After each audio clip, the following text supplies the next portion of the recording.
Hey friends, recently I have received a good number of messages on few of my videos in YouTube, and I just want to answer all your questions at one go.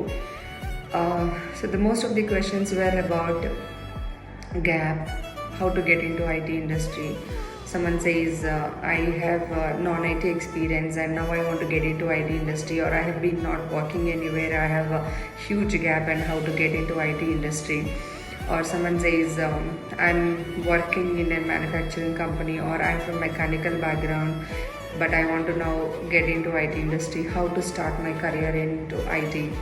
So వీటన్నిటికీ సింపుల్గా answer చేయాలి అంటే I just share my experience with you. 10 years back నేను ఒక IT కంపెనీకి work చేసినప్పుడు they are into Oracle implementations అనమాట. So they are one of the platinum partners of Oracle. వీళ్ళు